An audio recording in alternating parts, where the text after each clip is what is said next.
ఈనాటి ధ్యానం కొరకే సమూయేలు 2వ గ్రంథము 23వ అధ్యాయం.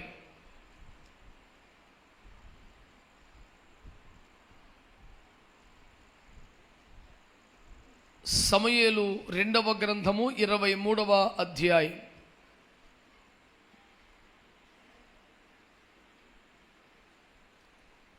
మొదట 19వ వచనం చదవండి.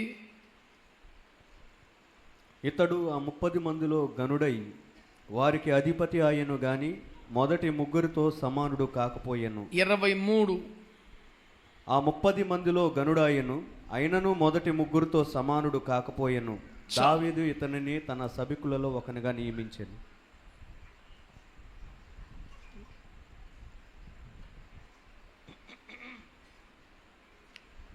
ప్రియులరా, ఇంకా దొరకలేదా? చదవటం కూడా అయిపోయింది. ఇంకా తలలు పైకెత్తి నా వైపు చూస్తే దేవుని వాక్యాన్ని మనం ధ్యానం చేద్దాం. మంచిగా ప్రభుకు స్తోత్రం చెప్పండి. హల్లెలూయా. ప్రభునందు మిక్కిలి ప్రియులారా, దావీదు సేనలో బలాఢ్యులైనటువంటి 37 మందిని గురించి ఈ అధ్యాయములో ప్రస్తావన ఉన్నది. ప్రధానంగా 30 మంది యోధులను గురించి ఈ వాక్యము పదే తెలియచేస్తోంది. ఇంకా చదువుకునే రాసుకునే భక్తులందరికీ వందనాలు. మీరు తలలు పైకెత్తి నా వైపు చూస్తూ వినమని కోరుతున్నాను. అందరం కలిసి ఒక స్తోత్రం చెప్తామంటారా? హల్లెలూయా. ప్రియులారా, దేవుని ప్రజలారా, దావీదు పరాక్రమశాలి, దావీదు పోరాట యోధుడు, దావీదు యుద్ధమందు మహాప్రావీణ్యము కలిగిన వాడు. ఓటమి ఎరుగని అద్భుతమైనటువంటి యోధుడు. దావీదు యొక్క బలమును గూర్చి, పరాక్రమమును గూర్చి, శౌర్యమును గూర్చి ఎంత వ్రాసినా చెప్పినా తక్కువే అని చెబుతారు. ఓ 30% రాజ్యానికి రాజై పోరాడుతూ మొత్తం మిగతా 70% రాజ్యాన్ని కూడా పొంది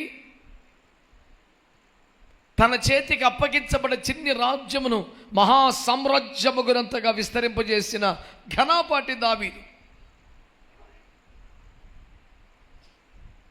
ఒకసారి దావీదు యుద్ధములో అటాకింగ్ స్టార్ట్ చేస్తే ఎదుర్కోవడం, తట్టుకోవడం ఎవడి వల్ల కాదు.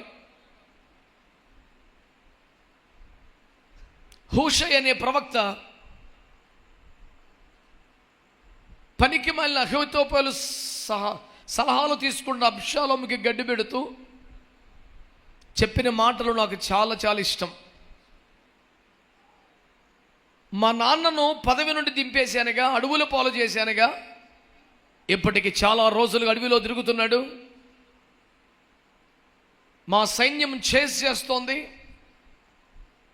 పరిగెత్తి అలిసి ఉంటాడు, పైగా అన్నపానముల బలం సరిగా ఉండదు, మా నాన్నను చంపేయడానికి ఇది సరైన టైం అనుకుంటా, ఏమంటావు, వెళ్ళమంటావా అని ఆ పనికి మాలోడు అహీతోపెలుని అడిగితే వాడు ఇదే టైం కొట్టిపారే అన్నాడు.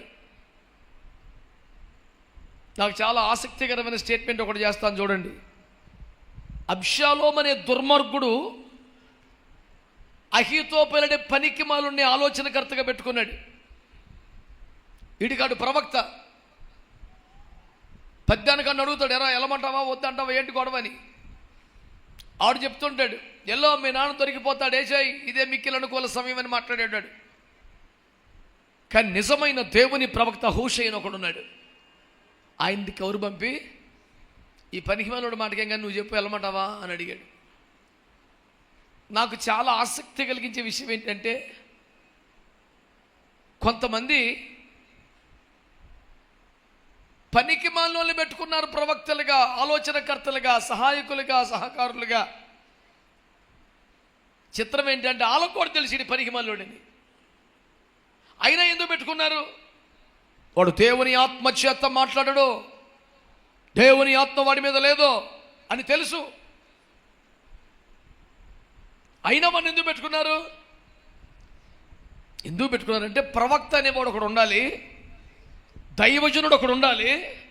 కానీ తమ తప్పులు ఖండించకూడదు, తన పొరపాట్లు ఖండించకూడదు.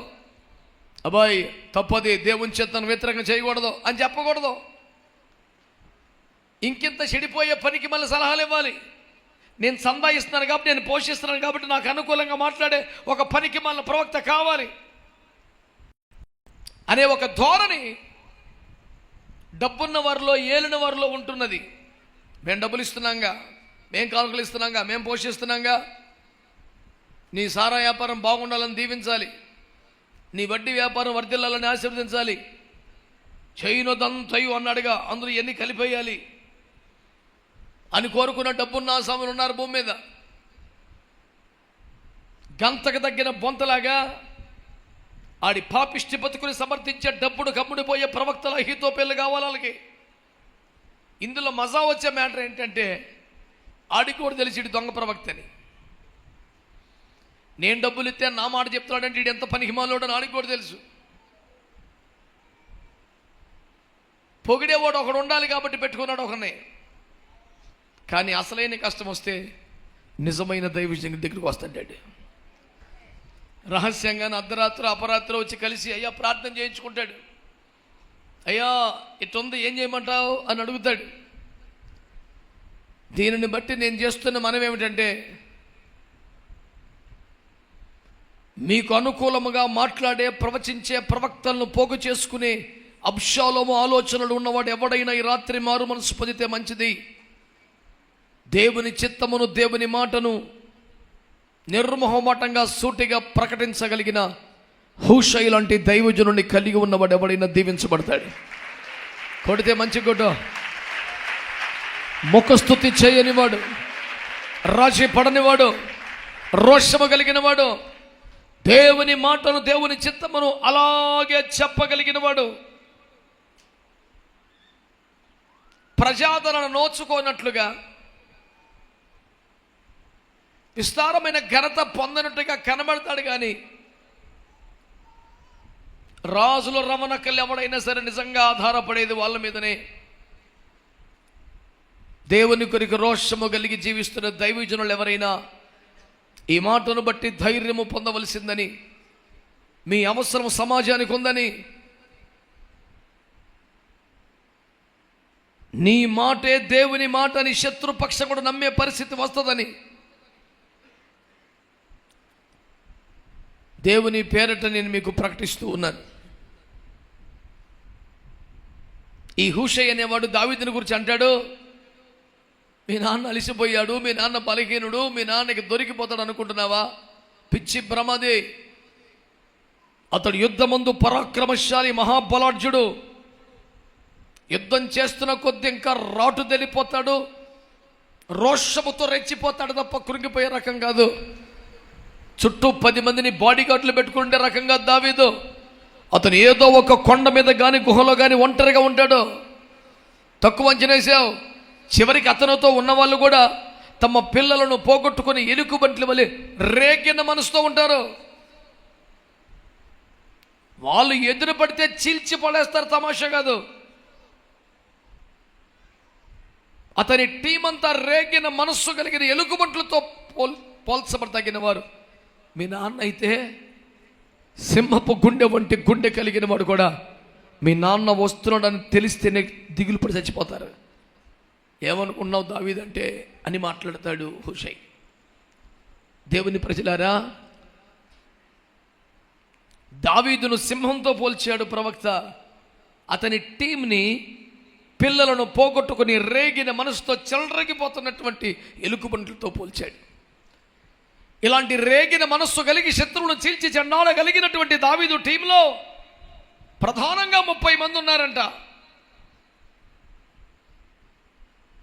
ఈ 30 మందిలో ఎవడు కూడా ఆ ముగ్గురితో సమానం కాదట. ఇక ఆ ముగ్గురు ఎట్టంటూలో లెక్కేసుకో. దావీదు యొక్క విజయవంతమైన టీంలో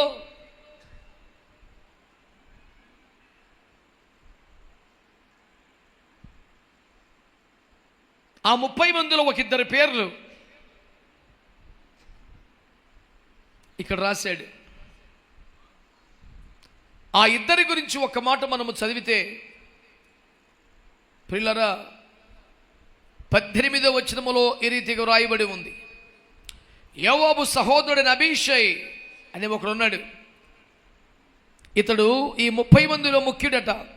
ఇతడు ఒక యుద్ధములో 300 మందిని హతము చేసి వారి మీద ఈటెను ఆడించాడట. స్తోత్రం చెప్పండి ఒకసారి. హల్లెలూయా. ఇతడు ఆ ముగ్గురులో పేరు పొందినవాడు. ఇతడు 30 మందిలో ఘనుడై వారికి అధిపతి అయిన కానీ మొదటి ముగ్గురికి సమానుడు కాకపోయెను. ఇతడు ఒక యుద్ధములో బయలుదేరి ఈట పట్టుకుంటే 300 మందిని ఒక ఈటతో చంపి అవతల పారేశాడంట. మీరు ఊహించండి, తుపాకీతో 30 మందిని కాదు 300 మందిని కాల్చడం పెద్ద కష్టం కాదు. బాణం వేసి కొట్టడం కూడా కొంత సౌకర్యంగా ఉంటుంది. కడకు కత్తితో నరికినా కొంచెం బాగానే ఉంటుంది, కానీ ఈటతో పొడుచుకుంటా పోవటం అంటే 300 మందిని పొడిచినప్పుడు ఎంత బలం కావాలో మళ్ళీ ఈట బయటికి లాక్కోవడానికి అంతే బలం కావాలి, అంత సమయం కావాలి.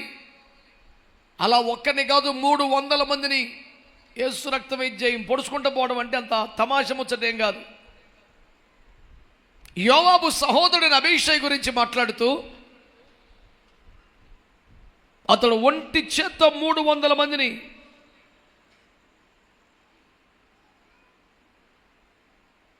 ఈటతో పొడిచి అవతల పడేశాడు.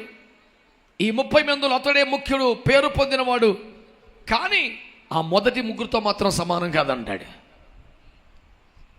ఈటతో 300 మందిని చావగొట్టిన వాడు, 30 మంది పరాక్రమశాలలో ప్రాముఖ్యమైన వాడు, నెంబర్ 1 in 30 అనే పేరు వచ్చిన వాడు కూడా మొదటి ముగ్గురితో సమానం కాదట. పోనీ ఈ అబ్బాయి తర్వాత ఇంకెవరున్నారు? బెనాయా అనండి. పెద్ద ఖర్చు ఏముంది చెప్తాకి అనండి. ఈ బెనాయా అనే యోధుడు, ఇతని గురించి ఎంత అద్భుతంగా రాశాడంటే, ఇతడు కూడా చాలా అద్భుతముగా అనేక మంది శూరులను చంపాడు. ఇతని గురించి 2 పాయింట్లు రాశారు. ఇతడట మంచు కాలములో బావిలో దాగి ఉన్న సింహాన్ని చంపాడట. మీలో ఏ ఒక్కరు కూడా స్తోత్రం చెప్పాలనిపించకపోవడం నాకు ఆశ్చర్యంగా ఉంది. పర్లేదు, చెప్పండి దేవునికి స్తోత్రం అని. హల్లెలూయా. రాత్రులు ఒంటరిగా బండి మీద పోతుంటే కుక్క పిల్లలు ఎదురుపడితే వెనకబడితే తరిమితే ఇక చివరి ప్రార్థన చేసుకోవడమే. తండ్రి, నీ చేతికి నా ఆత్మను అప్పగించుకొనుచున్నాను. ఏమైనా నువ్వు కోరుకున్న స్టాండర్డ్స్కి తగినట్టుగా 2-3 మార్కులు తగిలితే కనికరించి యేసయ్య బాబు తీసుకెళ్ళిపోను ఆయన. ఈ కుక్క చేతిలో పడుట కన్నా నీ చేతికి వచ్చడం మేలు కదా అని ప్రార్థన చేసుకునే పరిస్థితి. నేను ప్రారంభ సేవలో సైకిల్ మీద బాగా చాలా గ్రామాలు సేవ చేసేవాడిని. ఆదివారం 5 ఆరాధనలు సైకిల్ మీద 70 కిలోమీటర్లు. ఆఖరి ఆరాధన ముగించుకొని 11 గంటల వేళ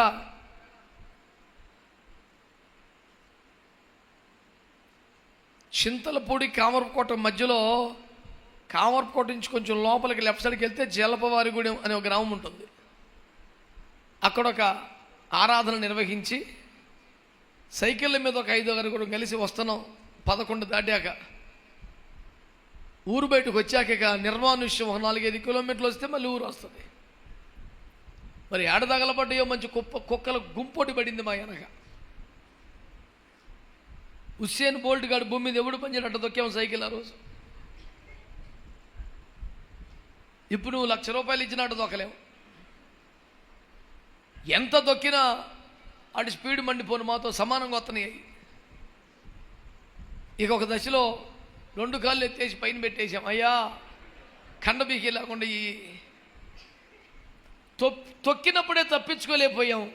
ఇక కాలు పైకి ఎత్తే ఎంతసేపు వెళ్తుంది? మీరు నమ్మండి, పెద్దగా ఎలుగెత్తి ఏడ్చి ప్రార్థన చేశాం. ప్రభువా కాపాడయ్యా, ఇంత సేవ చేసి కుక్కల చేతిలో చచ్చిపోతావేంటి? సంసోన్ అంటాడే, ఇంతగా నీ దాసుని వాడుకొని ఇప్పుడు వీళ్ళ చేతిలో నేను చచ్చిపోవటమా? అని ఎలుగెత్తి ఏడిస్తే ఆయన నేలను చీల్చి నీటి బుగ్గను పుట్టించి సంసోన్ను బతికించుకున్నాడు. ఆ మాట గుర్తొచ్చి ఏడ్చి ప్రార్థన చేస్తే, మీరు నమ్మండి దేవుని బిడ్డలారా, గబుక్కన గేట్ లోపల దొరబడి గేట్ వేసుకున్నట్టుగా సడన్గా ఆ గుంపు కుక్కలు ఆగిపోయినాయి. ఇక రాలా. ఆ డెంక చూసే ధైర్యం కూడా లేదు. ఓ కాలు పైకి ఎత్తేసాంగా ఆ తొక్కిన స్పీడ్కి సైకిల్ ఎంత లెక్కెళ్ళిందో స్లో అయ్యాక మళ్ళీ దొక్కాలుగా మెల్లిగా ధైర్యం తిరిగి చూస్తే ఒక కుక్క లేదు. ధైర్యం పెరిగి వెనక్కి తిరిగి చూస్తే ఎక్కడో ఆగిపోయినాయి. అయ్యా బ్రతికించావయ్యా, చాలా స్తోత్రాలయ్యా అని ఇంటికి వచ్చాం. ఆ ఇన్సిడెంట్ జరిగిన వారం తిరగకుండా యేసు స్కూటర్ ఇచ్చాడు, యేసు రక్తం చేయి. హల్లెలూయా. ఇప్పుడు కాలు పైకి పెట్టినా పోతనే ఉంది స్కూటర్, తొక్కే పని లేదు. అలా కొంతకాలం ఆ బాధలు పోయాక యేసు ప్రభు కారు ఇచ్చాడు. నేను మీకు చేసే మనం ఏంటంటే, ఈ ప్రయాణంలో కుక్క ఎంటబడితే ఇక అయిపోయిందని శివర ప్రార్థన చేసుకునే పరిస్థితి ఉంది. మంచు కాలములో బావిలో దాగి ఉన్న సింహాన్ని చంపడం అంటే మన ఆశమాష అనుకున్నారా? సింహం అండి అది కూడా మంచు కాలములో బావిలో దాగటం అంటే అర్థం ఏమిటి? నేల బావులు అవి. అది చిన్న రాయి ఎక్కడో చూసుకుని జాగ్రత్త కూర్చుంది. ఆ మంచు తీవ్రంగా పడుతున్నప్పుడు ఒక దట్టమైన పొగలాంటిది ఆవరించి దాన్ని కనుగొనలేం, దాన్ని అటాక్ చేయలేం, మోటేసింది అది. అలాంటి సింహాన్ని దెబ్బ కొట్టి చంపేశాడంట. దేవునికి స్తోత్రం కలుగునుగా. మామూలు విషయం అండి అది. మంచు కాలములో బావిలో దాగి ఉన్న సింహాన్ని చంపాడు బెనాయా అనే యోధుడు. పోను అక్కడికి ఆగాడా? ఒక సౌందర్యవంతుడిని ఐగుప్తిని కొట్టి చంపాడంట. అదేందిరా కథ అని అడిగితే, వాడు ఈటతో మీదకు వచ్చాడంట. ఈయన చేతిలో దుడ్డు కర్ర ఉందంతే, ఈట కూడా లేదు. ఈయన చేతిలో ఆయుధం ఏమీ లేదు, దుడ్డు కర్ర మాత్రమే ఉన్నది. అవతలోడు ఈటతో వచ్చాడు కనుక గ్యారెంటీగా వాడిదే పై చేయి. కానీ మనోడు కర్రేసుకెళ్ళి ఒక్కడి జరిచాడు, చేతిలో ఈట్లు హక్కుని దాంతోనే పొడి సాగు కొట్టేశాడంట. దేవునికి స్తోత్రం చెప్పండి. మంచు కాలములో బావిలో దాగి ఉన్న సింహమును చంపడమే కాదు, ఈట కలిగిన ఐగుప్తుని దుడ్డు కర్ర పట్టుకెళ్ళి దెబ్బ కొట్టి చంపేశాడని. అయినను ఏది సింహాన్ని చంపినోడు, ఆయుధము లేకుండా ఐగుప్తుని కొట్టి చంపినోడు, ఆయుధాన్ని కలిగిన వాడిని చంపినోడు, ఇంత బేభత్సమైన వాడిని పట్టుకొని ఇతడు దావీదు ముఖ్యులలో ఆ 30లో రెండవ వాడు, అయినను ఆ మొదటి ముగ్గురితో మాత్రం సమానం కాదు అంటాడు. అసలు బేభత్సమైనటువంటి శక్తివంతులైనటువంటి సైనికుల్ని యోధాను పట్టుకొని వీరెవరో ఆ మొదటి ముగ్గురికి సమానం కాదు, మొదటి ముగ్గురికి సమానం కాదు అని చెప్తూ వచ్చాడే. ఇలా చెబుతున్నప్పుడల్లా ఇంతగా మొదటి ముగ్గురు ఏం చేసి ఉంటారు, వారెంత సాధించుంటారు అనే మాట చాలా ఆసక్తిని కలిగిస్తుంది. యోషే అనే ఒకడు, ఎలియాజర్ అనే ఒకడు, షమ్మా అనే ఒకడు, ఆ మొదటి ముగ్గురిగా బైబిల్ ఇక్కడ ప్రస్తావించింది. అందులో మొదటి వాడు 800 మందిని ఈటెతో చంపి వారి మీద 300 మందిని చంపితేనే బాబోయ్ అనుకున్నాం. 800 మందిని ఈటెతో చంపి అవతల పడేశాడంట. ఇలా ముగ్గురు బేభత్సాలు చేశారు. ఇందులో తమాషా మాట ఒకటి ఉంటుంది. ఇప్పుడు అనవసరం కానీ ఒక మాట అనకుండా ఉండలేకపోతున్నాను.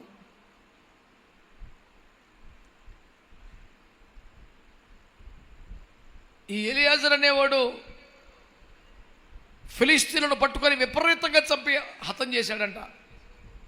ఎవరు నిలబడలేకపోతుంటే ఇతను ఒక్కరు నిలబడి యుద్ధాన్ని కొట్టుకొచ్చాడంట. అక్కడ రాసిన తమాష ఏంటంటే, ఇతడు లేచి చెయ్యి తిమిరుకొని కత్తి దాన్ని కంటుకొని పోరుకు ఫిలిస్తీనుడు హతము చేయించు వచ్చాను. ఆ దినమున యెహోవా ఇశ్రాయేలు గొప్ప రక్షణ కలుగజేశాను. దోపు సొమ్ము పట్టుకొనుటకు మాత్రము జనులు అతని వెనక వచ్చారు. బ్యాచ్ ఎలా ఉంది చూసావా? అతని వెనుక జనులు వచ్చారంట, యుద్ధం చేయటానికి కాదు, తోపు సొమ్ము పట్టుకోవటానికి మాత్రమే. ఒంటి చేత్తో ఫిలిస్తీన్లను బహుగా తిమ్మిరికి ఆ రక్తానికి కత్తి చేయికి అంటుకుపోయిందంటండి. నరికి నరికి నరికి నరికి రక్తం కారి ఆ రక్తానికి కత్తి చేతికి అంటుకుపోయి చేయి తిమ్మిరికిపోయి అన్ని వందల మందిని చంపాడు. ఇంతటి భీకర యుద్ధములో పోరాటంలో వెనకాల పరిస్థితి ఏంటి తెలుసా? ఈయన సాగు కొడతా ఉంటే చచ్చిన వాళ్ళ మీద బంగారం ఒలుచుకోవడమే వాళ్ళ పని, ఇంకేమీ లేదు. అరే మీరు ఎక్కడికి వెళ్ళారు? మేము యుద్ధానికి వెళ్ళాం. ఎవరిని జయించారు? ఫిలిస్తీన్లు ఓడించాం. ఏం సాధించారు? మనిషికి 5 కేజీలు బంగారం తెచ్చాం. ఏమనుకున్నావు? సీసీ కెమెరా అంతా ఫుటేజ్ తీస్తే వీడు చేసింది ఏమీ లేదు. ఆడ ఫిలిస్తీన్ యుద్ధానికి వెళ్ళింది నిజమే, ఫిలిస్తీన్ ఓడించింది నిజమే, 5 కేజీలు బంగారం ఎత్తుకొచ్చింది నిజమే. వీడు చేసిన పోట ఏంటంటే ఈ ఎలియాజరు ఒక్కడు సాగు కొడుతుంటే సచ్చినోడు మీ సచ్చినోడు బంగారం ఒలుసుకుంటూ తిరుగుతున్నాడు. వీడు బయటికి న్యూస్ ఎలా ఉంది తెలుసా? ఎలియాజరుతో కలిసిన బృందము ఫిలిస్తీన్లను ఓడించిరి. కానీ నిజానికి ఈ బృందంలో అందరిది ఆహార బంధమే. ₹10 చేసినోడు ఒక్కడు లేడు. మీలో ఎవరు బాధపడకండి, కానీ విజయవంతమైన సేవలో, మహిమకరమైన సేవలో, నానాటికి ప్రబలుతున్న సేవలో, వీర విజయములు సొంతమవుతున్న సేవలో నీ వాటా ఎంత నాకు చెప్పు. సైలెంట్ అయిపోతాం కాదు, తెలివితేటలో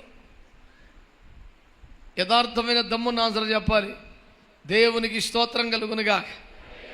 చాలామంది చల్లగా ఉన్నారు, ఏంది చెప్పండి గట్టిగా, హల్లెలూయా. ఎంత బంగారం పోగేసామంటే 5 కేజీలు అని చెప్పే మ్యాటర్ కనపడుతుంది, కానీ ఎంతమందిని సాగు కొట్టావంటే అలాంటిది ఏమి లేదండి. నేను ఫస్ట్ నుంచి మినిస్ట్రీలో ఉన్నాం, ఫస్ట్ నుంచి సేవలో ఉన్నాం, ఫస్ట్ నుంచి సంఘంలో ఉన్నాం, ఆ సాయితో ఫస్ట్ నుంచి ఉన్నది నేనే అనే సౌండ్ ఒకటి దగ్గర ఉంది కదా. ఈ సీనియర్లందరిని అడుగుతున్నాను దేవుని సేవకునిగా, మీ అందరికి వందనాలు. బంగారమే పోగేత్తవేనా? ఎవరు నన్ను సాగుకొట్టావా?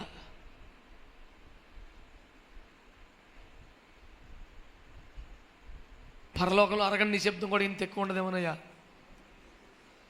ఒక్క భక్తుడు మాట్లాడుతున్నా, ఈ యోధుడు ఒక్కడే జనాలను కొట్టుకుంటూ వెళ్తున్నాడు, ఒక్కడే సాగు కొడుతున్నాడు, ఒక్కడే చంపుతున్నాడు. చేయి తిమ్మిరుకునే వరకు, కత్తి చేతికి రక్తం ద్వారా అంటుకుపోయే వరకు ఫిలిస్తీన్లను వధిస్తూనే ఉన్నాడు. ఆ మాట నాకు ఎంత బాధ అనిపిస్తుందో. ఇంత భయంకరమైన యుద్ధంలో, ఇంత పోరాటంలో వెనకాల బ్యాచ్ చేసే పని ఏంటంటే జనులు అనండి దోపుడు సొమ్మును పట్టుకొనుటకు మాత్రము అతని వెంబడి వచ్చి చూడండి. మేము టీము, మేము మినిస్ట్రీ, మేము బ్రదర్సు, మేము సిస్టర్సు, మేము అసలు యేసు రక్తం ఏం చేయం, ఆది నుంచి ఉన్న వాళ్ళం. హల్లెలూయా. నిన్ను కాదంటలేదుగా, కానీ ఈ యుద్ధములో నీ వాటా ఎంత? ఈ పోరాటములో నీ చేసింది ఎంత? 300 మందిని చంపావా? 800 మందిని చంపావా? ఈటి ఆడించావా? ఖడ్గం చూసావా? దుట్టు కర్ర పెట్టుకెళ్ళి కొట్టుకొచ్చావా? బావిలో తగిన సింహాన్ని చంపావా? ఫిలిస్తీన్లను వధించావా? శత్రువులను ఓడించావా? అన్నీ ఆయనే చేశాడండి. నువ్వేం చేశా? దోపుడు సొమ్ముదేలా?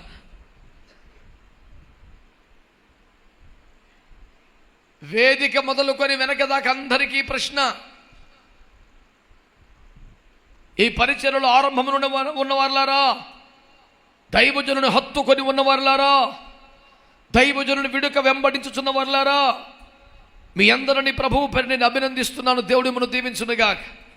నిలిచి ఉండడం గొప్ప సంగతి, దైవజనుని వెంబడించడం గొప్ప సంగతి, అన్నింట తోడుగా నిలుచుట గొప్ప సంగతి.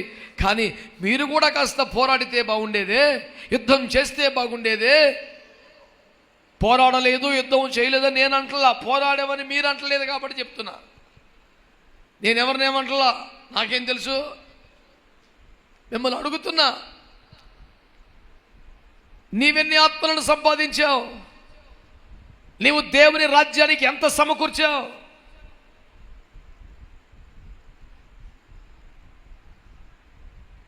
ఒక అబ్నేర్ అనేవాడు ఎంత రాజ్యం గెలవడానికి ఉపయోగపడ్డాడు? నీవి లెక్కలంతో ఉపయోగపడ్డావు?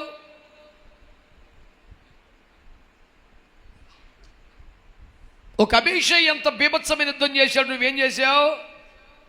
ఒక బెనాయా ఎంత సాధించాడు, నువ్వేం చేశావు? అరే, గొల్లియాతును చూడగానే భయపడి పారిపోయి దాక్కున్న యోధులు కూడా దావీదు ఒక గొల్లియాతును చంపిన మరుక్షణమే రెచ్చిపోయి వచ్చి పడిపోయి ఫిలిస్తీన్లు సాగుకొట్టారుగా, దొరికినట్టు. ఆ మాత్రం కూడా చేయటం లేదా నీవు? ఈ రోజున దావీదుతో యోధులు ఉన్నట్లే, ఆమేనండి. దావీదుతో పరాక్రమశాలులు ఉన్నట్లే, ఆమేనండి. ప్రతి సంఘములో, ప్రతి సేవలో, ప్రతి మినిస్ట్రీలో దైవజనులతో కొంతమంది యోధులు ఉండాలి, పోరాడేవారు ఉండాలి, యుద్ధములు చేయగలిగేవారు ఉండాలి, ఫలితమును రాబట్టగలిగేవారు ఉండాలి, సమకూర్చగలిగిన వారు ఉండాలి, శత్రువును ఓడించి దేవుని రాజ్యాన్ని బలపరచగలిగిన పరాక్రమశాలులు ఉండాలి. గట్టిగా విశ్వాసంతో చేతులెత్తో క్షణం ఆకుండా స్తోత్రాలు చెప్పండి. ఆగద్దు. ఆ కృప మీ మీదకి యేసు నామములో వచ్చునుగాక. దైవ జనులతో నిలబడే కృప, పోరాడే కృప, ఓడించగలిగే కృప, సాధించగలిగే కృప, దేవుని రాజ్యమునకు సమకూర్చగలిగిన ఒక అభిషేకం దేవుని సేవకునిగా ఆసక్తి కలిగిన వారికి, సమర్పణ కలిగిన వారి మీదకి యేసు నామములో విడుదల చేస్తున్నాను. స్తుతిస్తూ గట్టిగా చప్పట్లు కొట్టి ప్రభుని ఘనపరచండి. నోటితో స్తుతిస్తూ చప్పట్లు కొట్టండి. కృప కలుగునుగాక, కృప కలుగునుగాక. దావీదు తోడు యోధులుగా మీరుండాలి. దావీదు తోడు యోధులుగా మీరుండాలి. ఆ 37 మందిలో మీరుండాలి. ఆ 30 మందిలో మీరుండాలి.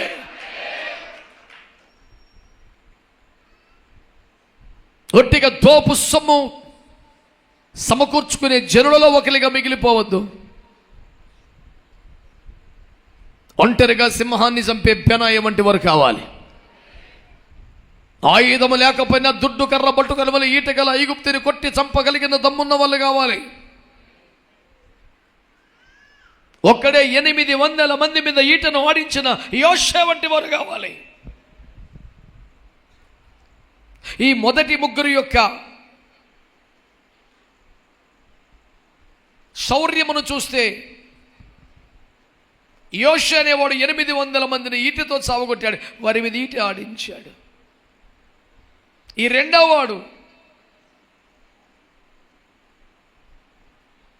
ఫిలిష్తీయులను కత్తి చేతికి తిమ్మిరుగుని అంటుకునేదాకా సావగొట్టాడు.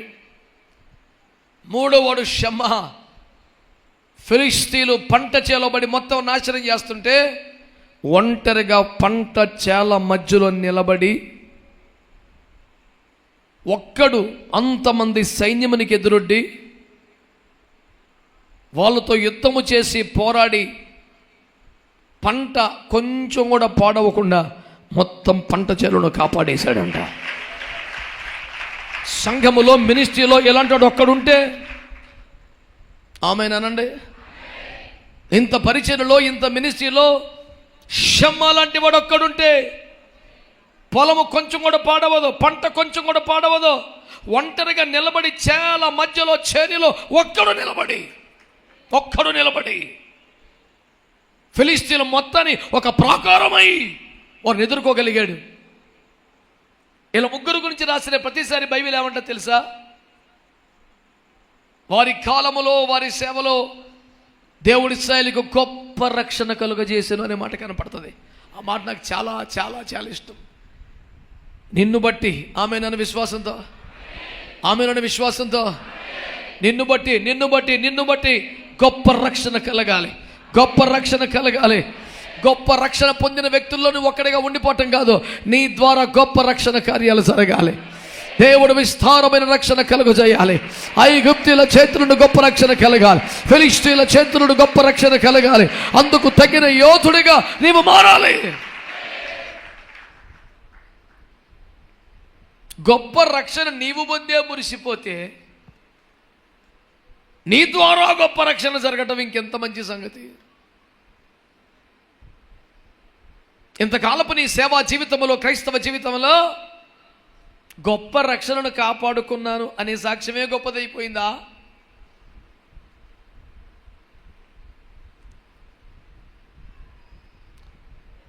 అనేకులను సంపాదించడం, నీ ద్వారా నీ దినములలో నీ హయాంలో గొప్ప రక్షణ కలిగిన సాక్ష్యం ఒకటైనా ఉందా?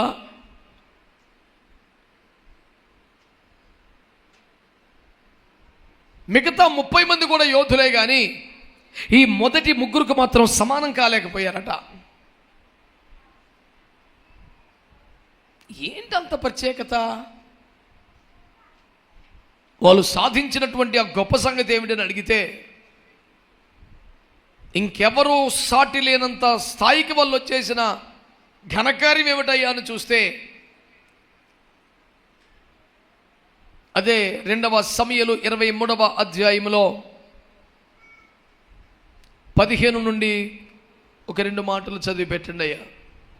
దావీదు బెత్లెహేము గవిని దగ్గరనున్న బావి నీళ్లు ఎవడైనాను నాకు తెచ్చి ఇచ్చిన ఎడల ఎంతో సంతోషించదనని అధికారితో పలుకగా, ఆ 3 బలాఢ్యులు ఫిలిస్తీయుల దండు కావలి వారిని ఓడించి దారి చేసుకొని పోయి బెత్లెహేము గవిని దగ్గరనున్న బావి నీళ్లు చేది దావీదు వద్దకు తీసుకొని వచ్చిరి. స్తోత్రం చెప్పండి గట్టిగా, హల్లెలూయా చెప్పండి, హల్లెలూయా హల్లెలూయా. దావీదు అతని బలాఢ్యులు అనండి. బలాఢ్యులు అనే మాట బలహీనంగా చెప్తే అందంగా ఉండదు, అసలు చండాలంగా ఉంటుంది. మంచిగా చెప్పండి. అబ్బో, ఎంత బలం ఉందని నేను ఊహించలేదు. దేవునికి స్తోత్రం. దావీదును అతని బలాఢ్యులు కలిపి ఏం చేశారట? ఒక్కొక్క ప్రాంతమును కొలగొడుతూ వెళ్ళిపోతున్నారు. ఒకనొక విషాద ఘట్టము కనిపించినది. అదేమనగా, ఆరంభము నుండి దావీదు పితరులకు చెందినటువంటి అబ్రహాము దినముల మొదలుకొని అనుగ్రహించబడ్డ స్వాస్థ్యములో ముఖ్యమైన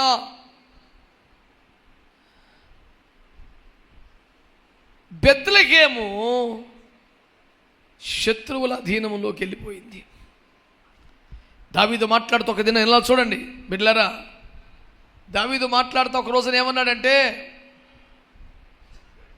నాకు ఆ బెత్లెహేము బావిలో నీళ్లు ఎవడైనా తెచ్చిస్తే త్రాగాలన్నది నాకు చాలా దాహంగా ఉంది అన్నాడు. ఇలా చూడండి భక్తులారా, నీకు దాహమైతే చెప్పండి, ఏ నీళ్ళైతే ఏమైంది?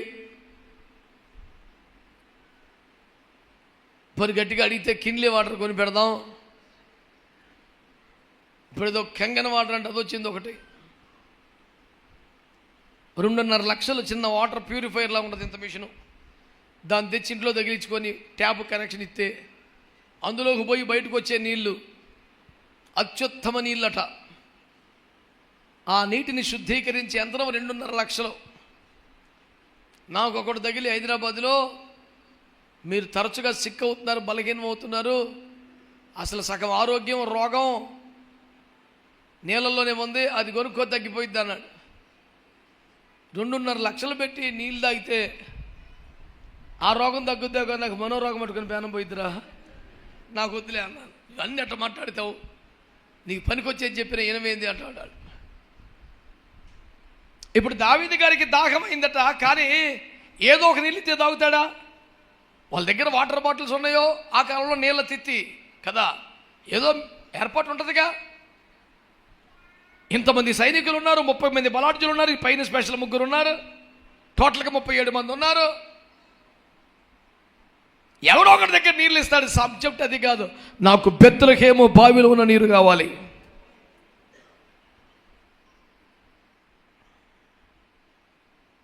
బహుశా ఎవడైనా అయ్యగారికి మరీ చేదస్తాం, ఏదో ఒక నీళ్ళు కదా, ఫలాని బావులో నీళ్ళే కావాలి, నీకు దాహం అవుతుంది, నీళ్ళు కావాలి అంతే కదా, ఏది అయితే నీకు అది తాగు, ఈ బాటిలో నీళ్ళు తాగు, మినరల్ వాటర్ కొనుక్కొచ్చా తాగో, కెంగన వాటర్ తీసుకొచ్చాను చాగో. నాకు బెత్లెహేము బావులో నీళ్ళే కావాలంటే కొన్నిసార్లు అయ్యగారు మరి మంచి ఆత్మీయులే కానండి, మరి ఎందుకో బాగా పంతమండి బాబు, ఇక అన్నమాటే జరగాలి, లేకపోతే కా ఒప్పుకోడు. ఏదో పిల్లగాలం ఏదో తెచ్చిచ్చాను తాగొచ్చుగా, చిన్నపిల్లలాగా పంతం పడతాడు అయ్యగారు, అదే కావాలంటాడు. పిల్లగాళ్ళకి అర్థం కావలసిన మాట ఏంటి తెలుసా? దావీదు దాహం నీళ్ళ దాహం కాదు. దావీదు దాహం బెత్లెహేమును మరలా పొందాలని దాహం. కొట్టా మంచిగా దేవునికి స్తోత్రం కలుగునగా. హల్లెలూయా. అయ్యో, పితరులు మొదలుకొని అబ్రహాము దినములు మొదలుకొని మాది కదా. ఎంతో విలువైనటువంటి విశేషమైనటువంటిది కదా.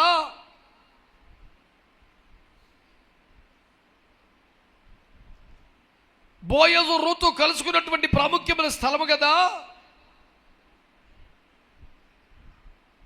బోయసు పొలములోని పనివారు నీళ్లు చేతుకుని వచ్చు తాగే బావి కదా. తాతల ముత్తాతల నుండి మాతో అనుబంధము కలిగిన కీలకమైనటువంటి ఒక ఎమోషనల్ రిలేషన్ మాకున్నటువంటి బావి కదా. అది ఈనాడు శత్రువుల చేతులకు వెళ్ళిపోవటం అంత విచారకరం. మేము పోగొట్టుకున్న స్వాస్థ్యం మరల మాకు కావాలి. మేము చేజార్చుకున్న సేవ మళ్ళీ మాకు కావాలి. మా చేజారిపోయిన బిడ్డలు మళ్ళీ మాకు కావాలి. మేము పోగొట్టుకున్న సేవా పరిచర్య ప్రాంతాలు మళ్ళీ మాకు కావాలి. శత్రువు చేతులకు వెళ్ళిపోయిన బెత్లెహేము బావి మళ్ళీ కావాలి. ఏదో ఒక నీళ్లు కాదు, బెత్లెహేము బావి మాకు కావాలి. అంటే కేవలం నీళ్ల దాహం కాదు, ఆ స్వాస్థ్యం మాకు కావాలి. ఆ ప్రాంతం మళ్ళీ మాకు కావాలి. అది మా అధీనంలోకి రావాలి. తాతల కాలం నుండి మా చేతిలో ఉన్నది చేజారిపోయి శత్రువు చేతులకు వెళ్ళిపోతే వాడు పహార కాస్తుంటే మేము ఏదో ఒక నీళ్లు తాగటమా? కుదరదు. నాకు ఆ బావి నీళ్ళు కావాలి. యోధులు సైలెంట్ అయిపోయి చూస్తుంటే ఎప్పుడు బయలుదేరిపోయారో వీళ్ళు ముగ్గురు బయలుదేరిపోయి అక్కడ రాసినంత చక్కని మాట తెలుసా అండి? ఆ ముగ్గురు బలాఢ్యులు ఫిలిస్తీన్ల దండు కావలి వారిని ఓరించి దారి చేసుకొని పోయి అనండి. గమనించారా మాటను మీరు? సిద్ధపరచబడ్డ మార్గంలోనే, ఏర్పరచబడ్డ మార్గంలోనే నడుస్తాకి ఓపిక సరిపోతలేదు ఒకడికి.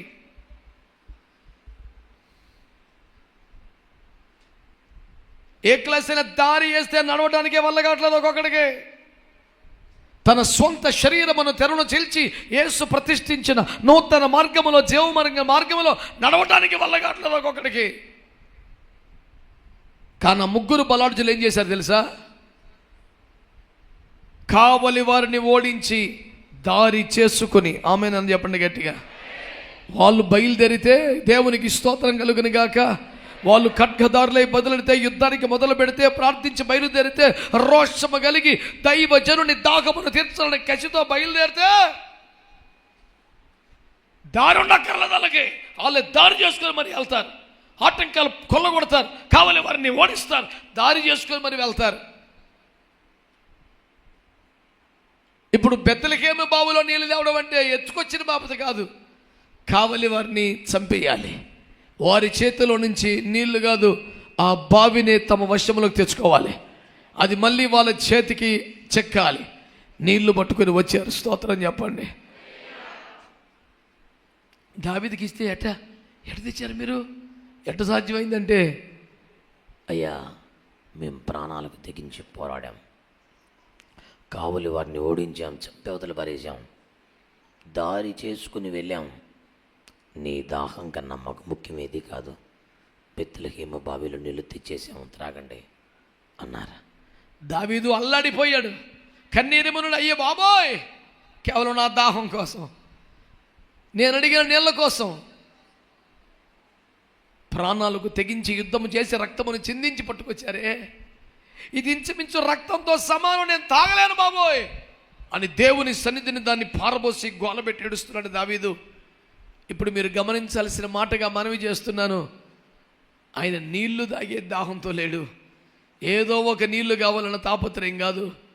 నాకు నీళ్లు కావాలి, బెత్లెహేము బావిలో నీళ్లు కావాలి అన్నాడు. కానీ అతని దృష్టి నీళ్లు కాదు, తిరిగి ఆ బావి మన సొంతమైపోవాలి. శత్రువు చేతిలోంచి అది మన చేతిలోకి వచ్చేయాలి. గట్టిగా చేతులెత్తి స్తోత్రం చెప్పండి. హల్లెలూయా, హల్లెలూయా. ఇంగ్లాండ్ దేశమును గురించి ఒక మాట మీరు విన్నారా? ఇంగ్లాండ్ దేశము గురించి ఒక మాట మీరు విన్నారా? ప్రపంచములో ఏ దేశముకైనా యేసయ్య సువార్తను పరిచయం చేసే మిషనరీలను పంపించిన దేశం కదా ఇంగ్లాండ్ దేశం. ఆయా దేశంలో మిషనరీలు వచ్చారు, కేవలం ఇంగ్లాండ్ నుంచి మాత్రమే అని అనడం లేదు. కానీ ప్రధానంగా మిషనరీ సేవను ఆరంభించి ప్రోత్సహించింది ఇంగ్లాండ్ దేశమే కదా. ఏ దేశమైనా మిషనరీని పొందిందంటే, బైబిల్ ఈరోజు మనం తెలుగులో భారతీయ భాషలో చదవడానికి కారణమైన విలియం కేరీ మొదలుకొని ప్రపంచంలో ఏ దేశానికైనా మిషనరీలను ప్రోత్సహించి పంపించిందంటే ఇంగ్లాండ్ దేశమే. పంపడం అంటే రెచ్చగొట్టి తోసేయటం కాదు, బయటికి వెళ్ళాలి. వాళ్ళ ఖర్చులు భరించింది, వారి కుటుంబాన్ని పోషించింది, వారి అవసరాలు చూసింది, వారి కష్ట నష్టాల వారితో నిలబడింది. ఇంగ్లాండ్ దేశపు క్రైస్తవ్యం ప్రపంచ క్రైస్తవ్యానికి ఊపిరిపోసిన క్రైస్తవ్యం. అది ప్రపంచ స్వార్థీకరణకు పునాదులు వేసిన దేశం. అది గట్టిగా ఆమేనని చెప్పండి ఒకసారి. హల్లెలూయా. అలాంటి ప్రపంచానికే క్రైస్తవ్యాన్ని అందించిన దేశాల్లో ప్రముఖమైన దేశం ఇంగ్లాండ్ దేశం అయితే, మిషనరీ సేవకు ఊపిరిలో ఇంగ్లాండ్ దేశం అయితే,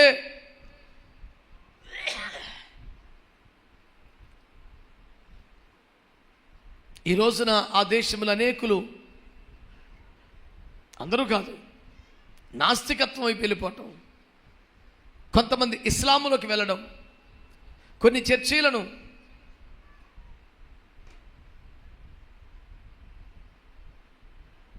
దర్గాలుగా మార్చడం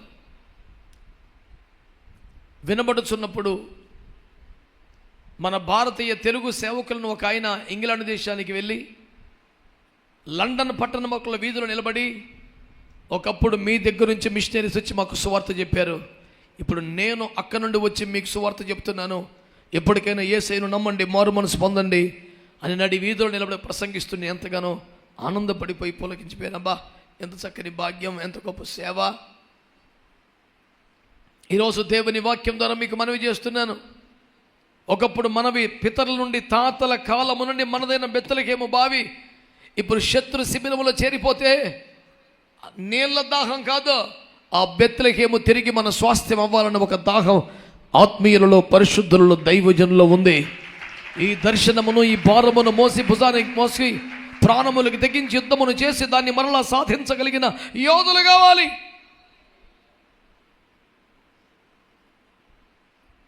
వేదికల మీద మాట్లాడడం, ప్రసంగించడం సులభమే, పెద్ద కష్టం కాదు.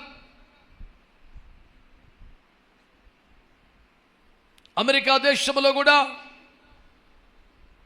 ప్రపంచంలో ఏ మూలన క్రైస్తవ్యం ఉన్నా ఇతోధికంగా వారికి సహాయపడిన అమెరికా దేశంలో కూడా అనేక చర్చిలు విగ్రహారాధనా మందిరాలుగా మార్చబడడాన్ని గొప్పగా చూపించక క్రైస్తవ్యమే లేదు అని మాట్లాడుతున్న వేళ నేను నమ్ముతున్నాను,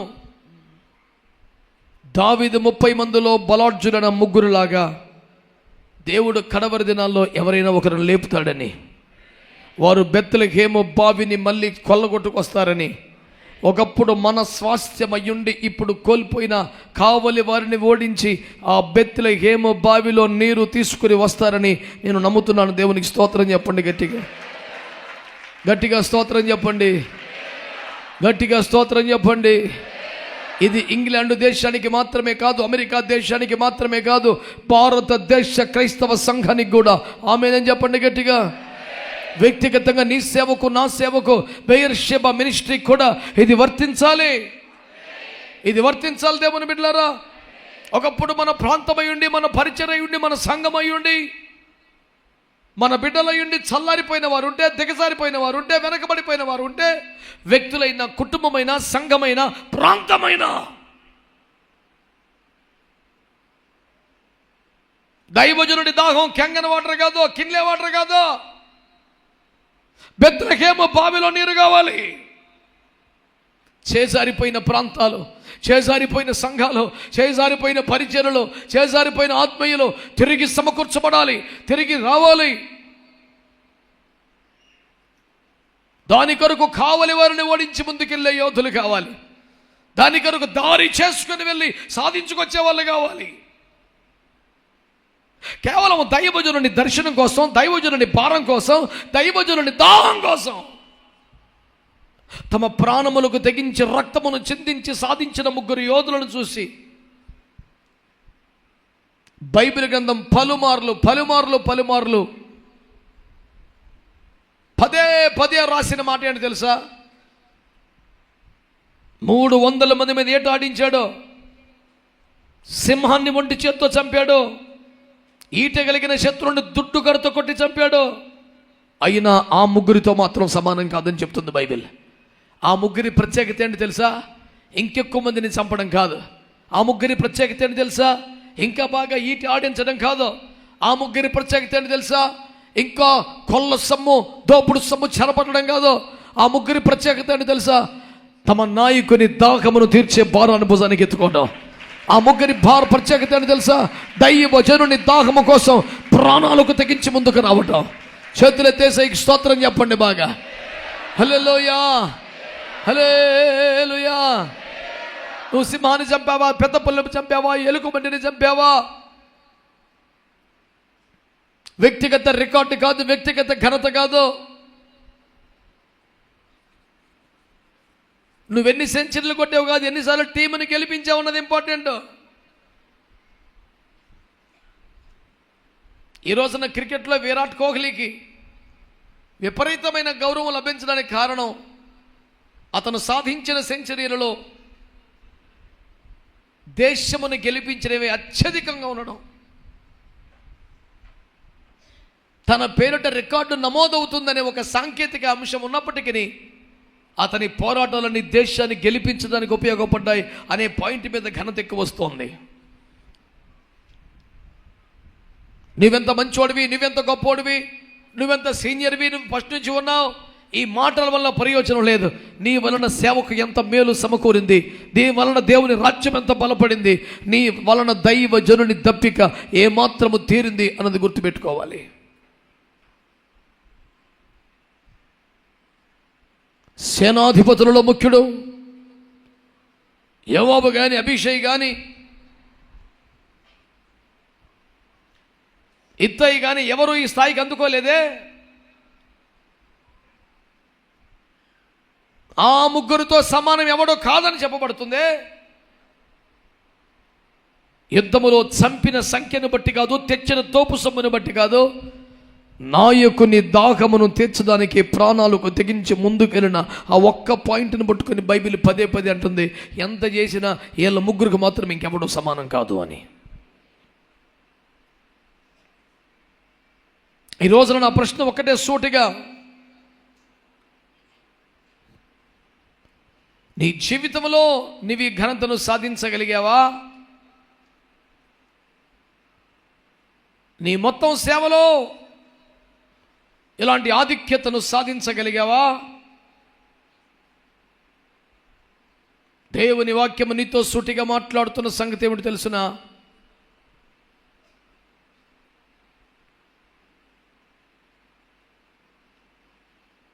ఆ ముగ్గురితో ఇంకెవరు సాటి రారు అనడానికి ఒకే ఒక కారణం, వాళ్ళు తమ నాయకుని దాహమును తీర్చడానికి ప్రాణాలకు తెగించారు. స్తోత్రం చెప్పండి గట్టిగా. హల్లెలూయా, హల్లెలూయా. అసలు మీ నాయకుని దర్శనం ఏంటో మీకు అర్థమైందా? మీ నాయకుని భారం ఏంటో నీకు అర్థమైందా? మీ నాయకుని దాహం ఏంటో నీకు తెలుసా?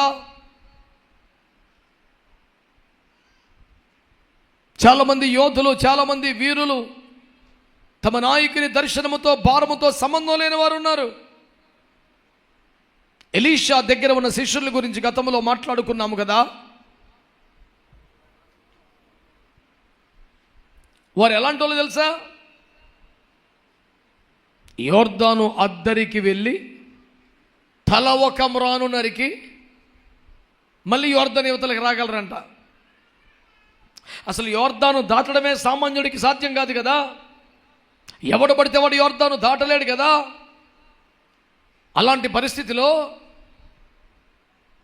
యోర్దాను దాటడం ఎంత భీకరమైన కార్యం. యోర్దాను దాటి అవతలకి వెళ్తారంట, తల ఒక మ్రాను నరుకుతారంట, మళ్ళా మ్రానుతో యువతలకి రాగలుగుతారంట.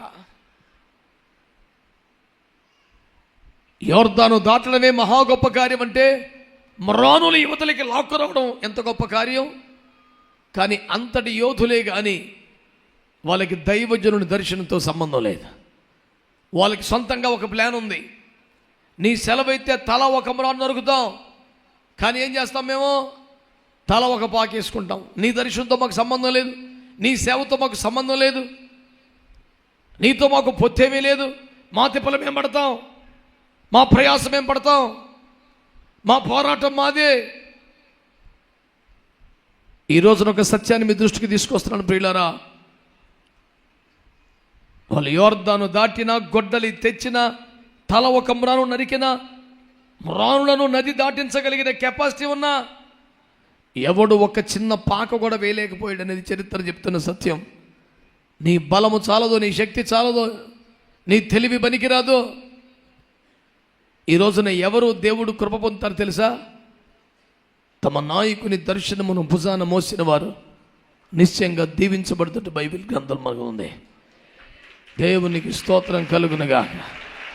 హల్లెలూయా, హల్లెలూయా. ఒక సింపుల్ లాజిక్ చెప్తాను, ఒక సింపుల్ లాజిక్. నోవహు ఓడ అరారాతు కొండ మీదకి వెళ్ళింది. నోవహు ఓడలో ఉన్నవారు కొత్త భూమి మీదకి వచ్చారు. నూతన భూమి, కొత్త భూమి, కొత్త సృష్టికి వాళ్ళు మళ్ళీ అంకురార్పణ వాళ్ళే చేసగలిగారు. కొత్త సృష్టికి వాళ్ళే మొదటి వాళ్ళు అయిపోయారు. నూతన భూమిని మరలా నిండించిన కృప వాళ్ళు అయిపోయింది. ఇంతకాలం ఎవరు? ఆ 7 నోవహుతో ఉన్నటువంటి ఆ 7. ఎందుకు వారికి ఘనత? ఎందుకు వారు లోకమంతా నశించిపోయిన దాంట్లో కలిసిపోకుండా అరారతు కొండ మీద చేరారు? ఎందుకు నూతన భూమి వారు సొంతం అయిపోయింది? వాళ్ళెవరికి దర్శనం లేకపోయినా, వాళ్ళెవరూ దేవుని స్వరం వినకపోయినా, నోవహు అనే తండ్రి, అనే దైవజనుడు, దేవుడు ఆయనతో మాట్లాడితే మాతో మాట్లాడినట్టే. ఆయన దర్శనం మా దర్శనమే అని దేవుడు ఇట్లా చెప్పాడయ్యా, మనం ఇలా ఓడగట్టాలంట అని ఒక మాట అనంగానే సుమారు 100-120 సంవత్సరాలు నాన్ స్టాప్గా ఆ దర్శనం కోసం అందరూ పనిచేశారు.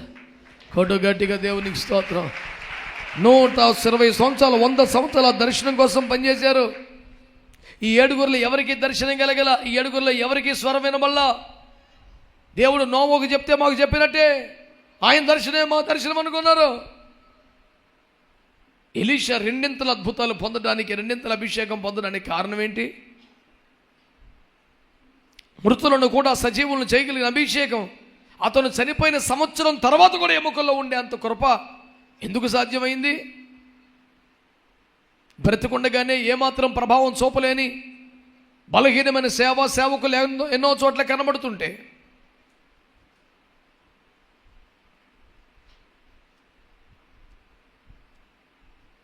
దేవుని వాక్యం ఏమని తెలుసా? చనిపోయిన సంవత్సరం తర్వాత కూడా చనిపోయిన వాడిని బ్రతికించేంత అభిషేకం ఎలీషా ఎముకల్లో ఉండిపోయింది. దేవునికి స్తోత్రం చెప్పండి. హల్లెలూయా. నేను అంటున్నాను, ఇంత గొప్ప అభిషేకం ఎలీషాకి ఎలాగో సాధ్యమైందని మీరు అడిగితే, తన సేవకు కానీ, తన దర్శనానికి కానీ, తన పిలుపుకి కానీ సంబంధించి వ్యక్తిగతంగా దేవుడు ఎలీషాతో ఏమీ మాట్లాడలేదు. ఎలీషాని పేరు పెట్టి పిలుతూ ఎలీషాకి దర్శనం ఇవ్వడం కాదు, ఎలీషాను గురించి దేవుడు ఏలియాతో మాట్లాడాడు. షాపాతు కుమారుడు ఎలీషాను తీసుకో, అతన్ని అభిషేకించని దేవుడు మాట్లాడాడు. తనకేమీ దర్శనం లేకపోయినా, తనతో దేవుడేమీ చెప్పకపోయినా, తన ఆత్మీయ తండ్రికి ఏలియాకు చెప్తే నాకు చెప్పినట్టే, ఆయనతో మాట్లాడితే నాతో మాట్లాడినట్టు నమ్మి నాకు కూడా దర్శనం కనపడితే వస్తానయ్యా. చాలామంది దైవజనుల పిల్లలే స్పష్టమైన దర్శనంతో దైవజనుడు నాన్న ఇలా సేవ చేయాలి దేవుడు మాట్లాడాడని చెప్తే, నీకు చెప్తే నేను చేస్తానా? నాకు చెప్తే నేను చేస్తానులే, దేవుడికి అంత అవసరమైతే చూపించమను. అమ్మో వీడు లేకపోతే పరలోకం చీకటి అయిపోదు. మరి పోటుగాడు బయలుదేరాడు, నాతో అన్నాడు, ఇట్టయితే నేను చేయను సేవ అన్నాడు. మానే, నువ్వు చేయకపోతే సేవ పరలోకంలో కరెంటు పోయిద్దా ఏందిరా? దేవుని పిలుపుకు లోపడకపోతే, అప్పగించుకోకపోతే నీకే లాస్. అది పరలోకానికి వచ్చిన ఇబ్బంది ఏమి లేదు. దేవుడు నూతనమైన వ్యక్తులు ఎప్పుడు కలిగి ఉంటాడు. దేవునికి స్తోత్రం చెప్పండి, చెప్పండి గట్టిగా హల్లెలూయా. లోతు లేకపోతే ఎలియాజరును తయారు చేసుకుంటాడు, సౌలు లేకపోతే దావీదును లేపుకుంటాడు, వస్తీ లేకపోతే ఎస్తేరును లేపుకుంటాడు. దేవుని దగ్గర ఆప్షన్ ఎప్పుడు ఉంటుంది? తేడా వస్తే నీకే ప్రమాదం. ఆయన పిలుపులోకి రాకపోతే, ఏర్పాట్లోకి రాకపోతే, దైవజనుడి దర్శనాన్ని మోయకపోతే, దాని మీద పనిచేసే సమర్పణ రాకపోతే నీకు నష్టం. అది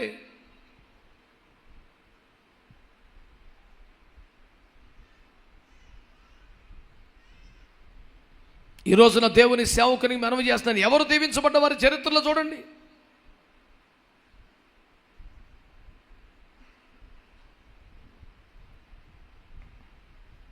తన యజమానుడు ఇచ్చిన మాట కోసం ప్రయాసపని ఎలియాజరును దేవుడు కనపరిచాడు. బలహీనుడై మంచాన పడిన వృద్ధాప్యంలో అబ్రహాముకు ప్రమాణం చేసి బయలుదేరాడు ఎలియాజరు. లాబాను ఇంటికి వెళ్తే అన్న మాట్లాడి గుర్తుందా మీకు? యెహోవా వలన ఆశీర్వదింపబడిన వాడా లోనికి రమ్ము అని ఎలియాజరును గౌరవించారు. నిజానికి యెహోవా వలన ఆశీర్వదింపబడింది ఎలియాజరు కాదు, అబ్రహాం. అయ్యా నేను కాదయ్యా, దేవుడు నా యజమాన్ని ఆశీర్వదించాడయ్యా, నేను కాదయ్యా అని దండం పెట్టేస్తున్నాడు. పర్లేదులండి, మీరు కూడా అంతే. ఆయన దర్శనాన్ని, ఆయన భారాన్ని మోసుకెళ్ళాడు కనుక, ఆయన పక్షంగా ఆయన కుమారుడి పని మీద వెళ్ళాడు కనుక ఆయనకి లభించాల్సిన గౌరవం ఎలియాజరుకు లభించింది. దేవునికి స్తోత్రం చెప్పండి. హల్లెలూయా. దర్శనం మాకు రాలేదో, కళ మాకు రాలేదో, స్వరం మేము వినలేదో, మాతో మాట్లాడేటప్పుడు చూద్దాం అని అనకుండా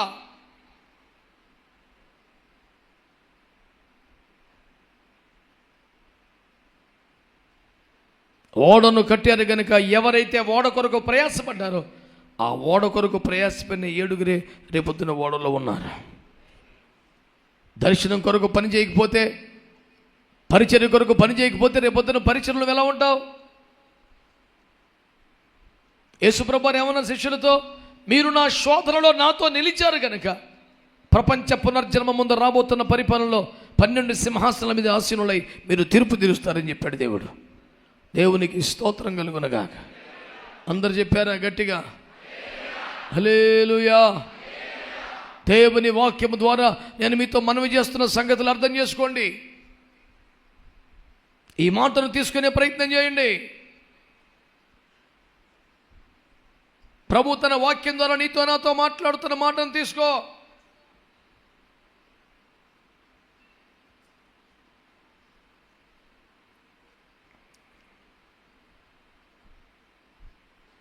ఈ రోజున దేవుని వాక్యం ద్వారా అందరం గుర్తుపెట్టుకోవాల్సిన ఒక ప్రాముఖ్యమైన సంగతి, ఎవరు దర్శనముతో ఏకీభించారో వారే స్వాస్థ్యములో కనబడుతున్నారు. ఆ నోవహు ఇంటిలోని 7గురిని చూడండి. ఏలియా దర్శనమును మాటను పట్టుకొని పనిచేసిన ఎలీషాను చూడండి. ఈ రోజున ఆ ముగ్గురు అని బైబిల్ విస్తారంగా గణపరుస్తుంది. 30 మంది యోధులు సింహాన్ని చంపిన వారిని కూడా పక్కన పెట్టి వీళ్ళు ఆ ముగ్గురితో సమానం కాదని పదే మాట్లాడిందే. ఏంట స్పెషాలిటీ?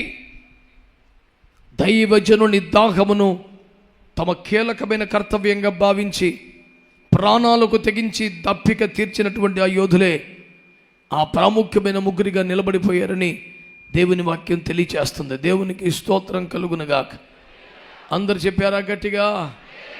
హల్లెలూయా, హల్లెలూయా. దైవజనుని దాహము నీకు అర్థమైందా? దైవజనుని భారము నీకు అర్థమైందా? అరే సీనియర్లమని, ఫస్ట్ వాళ్ళమని పెద్దలు విని మాట్లాడుతున్నారే.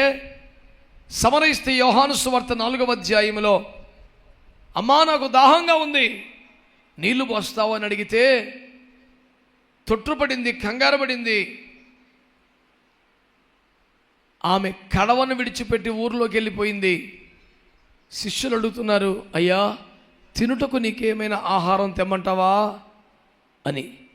కానీ ప్రభు అన్నాడు, మీకు తెలియని వేరొక ఆహారం నాకుంది అన్నాడు. ఏమిటబ్బా అని చూస్తూ ఉన్నారు. ఇంకా కోతకాలం ఎంత సమయం పడుద్ది అన్నాడు. ఇంకా 3 నెలలు పడుద్దయ్యా అన్నారు.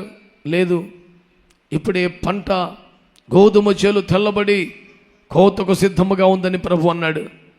చిన్న చిన్న మొక్క చేనులవి ఇంకా 3 మాసాలు పట్టుద్ది, కోతకొచ్చేసింది అంటాడేంటి యేసు ప్రభు అని వాళ్ళు వింతగా చూస్తుంటే, ఆ పొలం గట్ల మీద పడి సమరయ ఊరి వారు అనేకులు ఆమె చెప్పిన సాక్ష్యాన్ని బట్టి యేసు వద్దకు వచ్చేస్తున్నారు. స్తోత్రం చెప్పండి, హల్లెలూయా. చేలో చిన్న చిన్న మొక్కలను చూసి ఇంకా 3 నెలలు పట్టుతుందని శిష్యులు అంటున్నారు. పొలం గట్ల మీద పడుస్తున్న ఆత్మలను చూసి కోత సిద్ధంగా ఉందని యేసు ప్రభు మాట్లాడుతున్నాడు. చేతులెత్తి స్తోత్రం చెప్పొచ్చు కదా, హల్లెలూయా. అంటే యేసు ప్రభు దాహమే కాదు, ఆకలి కూడా తీరిపోతుంది. యేసయ్య దాహం ఏంటి తెలుసా? నీవు రక్షించబడటం. యేసయ్య ఆకలి ఏంటి తెలుసా? నీ ద్వారా ఇంకొన్ని ఆత్మలు రక్షించబడటం. చేతులెత్తి స్తోత్రం చెప్పండి. అమ్మా దాహము కొన్నాను, నాకు నీళ్లు కావాలి బిడ్డ అని అడిగితే అర్థం ఏంటంటే నువ్వు రక్షించబడాలి. నీ ఆత్మ విషయమే దాహం కొన్నాను నేను. ఆ పాపిష్టి కడమని వదిలేయి.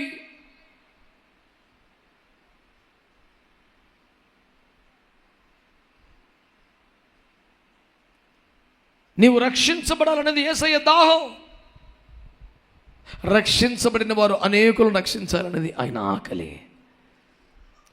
నిన్నగాక మొన్నొచ్చిన అప్పుడే మారినటువంటి భయంకరమైన జీవితంతో 5 కొంపలు కూర్చి 6వ కొంప కసర పెట్టిన భయంకరమైన పాపిష్టి మనిషి యేసయ్య దాహం తీర్చగలిగితే, ఆకలి కూడా తీర్చగలిగితే,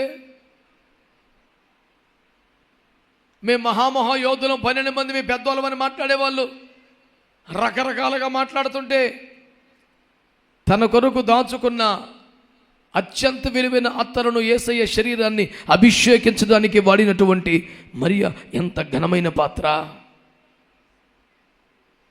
యేసయ్య అంటాడు, ఈమె నా శరీరాన్ని అభిషేకించింది. ఈ రోజున దేవుని వాక్యాన్ని మీరు ఆలకించండి. ప్రభు తన వాక్యం నుంచి నీతో నాతో సూటిగా మాట్లాడుతున్న ఒకే ఒక మాట, దైవజనుని దర్శనమే నీ దర్శనమైందా? దైవజనుని భారమే నీ భారమైందా?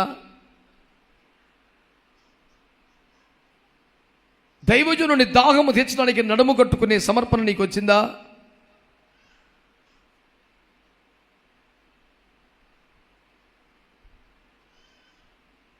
ఎలీషా శిష్యులు ఉన్నారు కానీ ఆ దైవజనుని దర్శనం భారంతో సంబంధం. ఎవడి ఆశ అడుగుంది, ఎవడు కోరిక అడుగుంది, ఎవడు తెప్పులాడబడుతున్నాడు, మేము వెళ్ళిపోతాం, తల ఒక పాకేసుకుంటాం అని మాట్లాడుతున్నారు.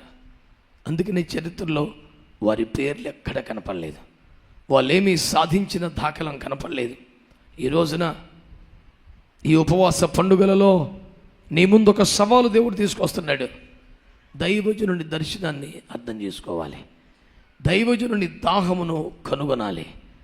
అతని దాహమును తెచ్చడానికి అనగా ఆ దర్శనమును నెరవేర్చడానికి ప్రాణాలకు తెగించి కావలి వారిని ఓడించి దారి చేసుకుని మరి వెళ్ళి బెత్లెహేమును తమ అధీనంలోకి తేగలిగినటువంటి ఆ 3 యోధులతో సైన్యములో ఇంకెవడో సాటి కాదని వాక్యం తెలియజేస్తుంది.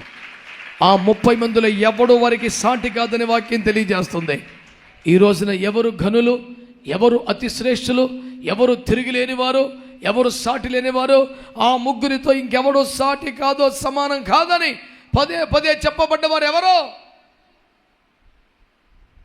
దైవజనుని దాహము తీర్చిన వారే, తమ నాయకుని దప్పిక తీర్చిన వారే అని మీకు జ్ఞాపకం చేస్తున్నాను. మీకు సంగతి తెలుసా? పెద్దగా చరిత్రలో కనపడరు కానీ పౌలు గారి చెత్తగొట్టి చచ్చిపోయాడు, దరిద్రం వదిలిపోయిందని పెంట మీదకి లాగి పడేసి శత్రువులు వెళ్ళిపోతే అందరు వెళ్ళిపోయిన తర్వాత శిష్యులు వచ్చి చూసి ఇంకా కొంచెం ప్రాణం ఉండడాన్ని గుర్తుపట్టి ఎత్తుకెళ్ళి పరిచర్యలు చేసి పౌలు గారిని బ్రతికించుకున్నారు, పౌలు గారిని కాపాడుకున్నారు. దాని ఫలితం ఏంటి తెలుసా? ఆసియా ఖండమంతా దేవుని వాక్యంతో నింపబడిపోయింది. దేవునికి స్తోత్రం కలుగునుగా. ఒక శ్రేష్టమైన దైవజనుని కాపాడుకుంటే, ఒక శ్రేష్టమైన దైవజనుని కాపాడుకుంటే ఖండములు ఖండములు సువార్త నింపబడిపోయాయి. దేవునికి గట్టిగా స్తోత్రం చెప్పండి ఒక్కసారి. వీళ్ళు కూడా భయపడి పారిపోతే మాకెందుకు వదిలేస్తే, అమ్మో బయటికి వెళ్తే మనల్ని కూడా కొడతారని పారిపోయి ఉంటే ఎంత గొప్ప దైవజనుడు ఈరోజు మనకు దక్కేవాడు కాదు. మరొకసారి పౌలు గారిని బంధించారు, అష్టదిగ్బంధనం చేశారు. ఎటు వెళ్తే అటు చంపేసే పరిస్థితి ఉంది. అన్ని కావలి గుమ్మాలు భటులను పెట్టారు, ఏ రూట్లో వచ్చినా చంపేస్తారు. ఆ టైంలో కిటికీలో నుంచి ఓ గంపలో కూర్చోబెట్టి తాడు కట్టి ప్రాకారం అవతలికి పౌలు గారిని దింపి తప్పించుకొని పారిపోయి ఏర్పాట్లు చేశారు. దానివలన పౌలు ఎంత మహిమ గల సేవ చేశాడో మీరు జ్ఞాపకం చేసుకోండి. ఇలా చేస్తున్నట్టు, ఇలా దాటిస్తున్నట్టు ఏమాత్రం సమాచారం అందినా ఎంత ప్రమాదం, ఎంత దారుణం. ఎరుకో సర్వనాశనం అయిపోతే రాహాబు మాత్రమే నిలబడిపోయింది. నాకు ఇష్టమైన మాట చెప్పనా, ఆమె నేటికి ఇశ్రాయేలుల మధ్యలో కాపురం ఉన్నది. ఎంత శాశ్వత కృప పొందేసిందయ్యా! ఇంతటి శాశ్వత కృపకి కారణం ఏంటి? దేవుని వాక్యంలో రాయబడిన ఒక మంచి మాట, దైవజనులను కాపాడింది. మీరు బైబిల్ గ్రంథం అంతట్లో చూడండి. దైవజనులను కాపాడుకున్నవారు, వారి దర్శనమును మోసినవారు, వారి భారమును పంచుకున్నవారు, వారి దాహమును తీర్చినవారు, బలాఢ్యులందరిలో ఘనులందరిలో అతి శ్రేష్టమైన వారుగా కనబడుతున్నారు.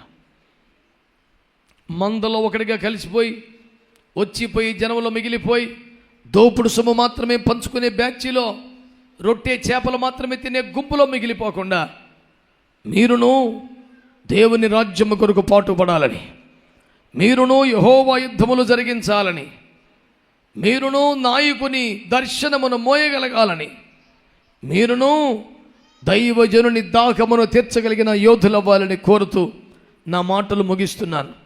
ఈ భారం, ఈ దాహం, ఈ దర్శనం, ఈ కృప నిశ్చయముగా అందరికీ కలుగునుగాక. ప్రార్థన చేసుకుందామా? ఆరోగ్యవంతులు, అవకాశం ఉన్న